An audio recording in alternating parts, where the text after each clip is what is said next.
wrecking ball to the federal bureaucracy, just as he promised he would. But as the wealthiest man in human history and his Doge team make their aggressive layoffs and budget cuts, the courts are pushing back. NBC News White House correspondent Yamiche Alcindor has our Sunday focus. We've had a great discussion. Terrific. An extraordinary scene playing out in the Oval Office this week. The world's richest man standing alongside the world's most powerful one, promising to reshape the American government as we know it. A lot of times, people that don't get what they voted for, but in this presidency, they are going to get what they voted for. And that's what democracy is all about. And what the people want, Musk says, is to drastically slim down the federal government. We're going to find billions, hundreds of billions of dollars of fraud and abuse. Since President Trump took office, Musk and his Department of Government Efficiency, or DOGE, have moved at lightning speed, firing thousands of employees, with Musk warning more could follow. We do need to delete entire agencies. And already in recent weeks, 75,000 federal workers have taken buyouts. Though that's shy of the 100 to 200,000 workers the White House said it hoped would resign. The Trump administration now telling federal agencies to fire probationary employees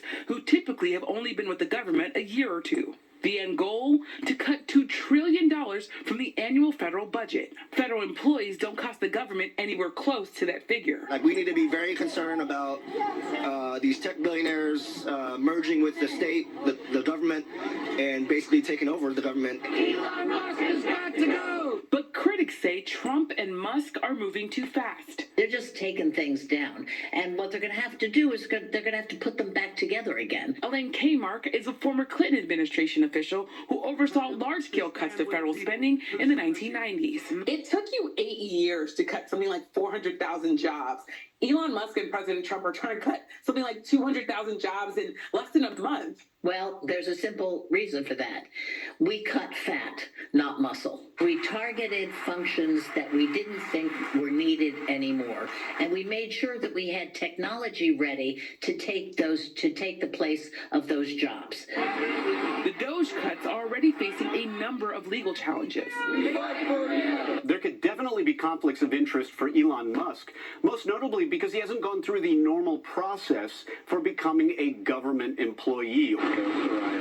Musk's company, SpaceX, has billions in contracts with the U.S. government, ferrying astronauts and satellites to space, while his electric car company, Tesla, has faced numerous federal investigations. But critics say it could take years for any legal challenges to play out in court. We're in the middle of a constitutional crisis. Eventually, this will reach the Supreme Court. And I hope the court does the right thing before we get to the next problem. And the next problem is things blowing up in our faces. The Silicon Valley mantra, move fast and break things, now playing out in real time inside the federal government. And Yamiche joins me now live. Yamiche, good morning. As you say, the courts have been rebuking Musk's efforts in some places in the absence of any real pushback from the Republican majorities in Congress. But are there other guardrails in place? Well, good morning, Willie. That's right. So far, several lawsuits have been filed in an effort to slow down these cuts by Elon Musk. Notably, on Thursday, a group of 14 states, led by Democratic attorneys generals, sued Musk and President Trump, calling DOGE's actions unconstitutional. The suit also alleges the American people are now subject to, quote, the whims of a single unelected billionaire. Unlike most high-profile and high-level government jobs, there was no congressional vetting or confirmation vote on Musk's new role. That could mean there aren't the normal recourses for issues like abuse of power. Meanwhile, President Trump has said he is personally checking to ensure that Musk has no conflicts of interest, and Trump has repeatedly said Musk answers to him. Willie? Yeah, people will want more than Trump's word that there are no conflicts of interest. We'll see as this moves along. Yamiche, thanks so much. Coming up next, a life well lived, the pioneering